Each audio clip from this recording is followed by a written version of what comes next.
S'il y avait Sarkozy et Hollande, voilà, on a essayé de changer Moubarak le 25 janvier 2011. Ça m'a étonné qu'il y ait un seul président qui peut rester au pouvoir 30 ans. C'est uniquement en Afrique ou en Égypte. Alors, et dans les relations avec les gens, comment vous trouvez les Français par rapport aux Égyptiens? Est-ce que c'est un peuple ouvert, plus ouvert qu'en Égypte? Comment vous les trouvez? Pour moi, les Français, c'est un peuple cultivé, mais entre parenthèses, ils sont un peu méfiants. Je ne veux pas dire raciste, si on sait par exemple si tu es musulman, machin, c'est la question de la religion dans un pays laïque, ça m'a beaucoup touché.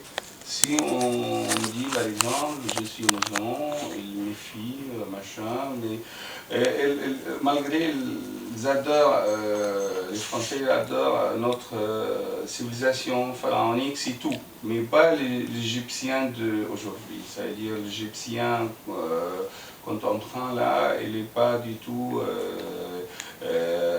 accepté. Oui. Alors, vous connaissez la situation en Égypte. Qu'est-ce que vous pensez concrètement de ce qui se passe en Égypte aujourd'hui?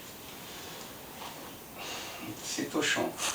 D'abord, je présente mes sincères condoléances pour les familles des victimes, des martyrs, qui sont vraiment des victimes d'un coup d'État militaire tyrannique, qu'ils ont vraiment souffert par les... je peux inventer un mot, c'est islamocauste là, au lieu de dire holocauste, et aussi le génocide, je vais l'appeler aussi islamocide. C'est un général qui a tué son peuple comme vraiment une armée d'occupation. C'est pas une armée nationale, ça m'a beaucoup touché, j'ai beaucoup pleuré pour les enfants sur le bras de leur maman collés comme ça. C'est tyrannique, c'est surréaliste. Pour moi, c'est une scène très surréaliste. Je ne peux pas voir ça dans la réalité ou sur la réalité, mais malheureusement, c'est passé comme ça.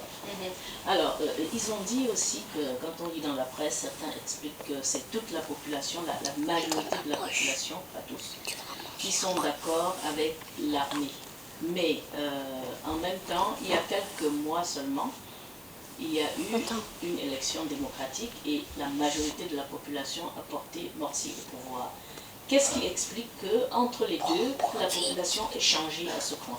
De toute façon, ça c'est la magouille et c'est pas la vérité du tout. C'est une guerre médiatique parce que il y avait 5 élections après la révolution du 25 janvier 2011 et les islamistes ils ont gagné les 5 élections.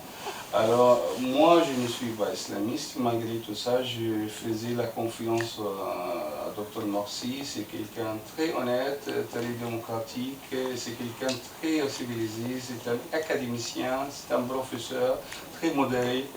Et moi, je voudrais vous dire aussi, la révolution, elle était maquillée par les foules qui sont dessous le 30 juin, par les familles des policiers de l'armée et une minorité copte qui était aussi contre les islamistes. Alors, si on considère 5% des Égyptiens qui sont descendus le 30 juin, ça ne veut pas dire qu'il est 95% qu'elle était pour les coups d'État militaires. Et on voit maintenant 50 de manifestations depuis 12 mois sans arrêter, sans cesser, pour demander le retour de Dr Morsi au pouvoir.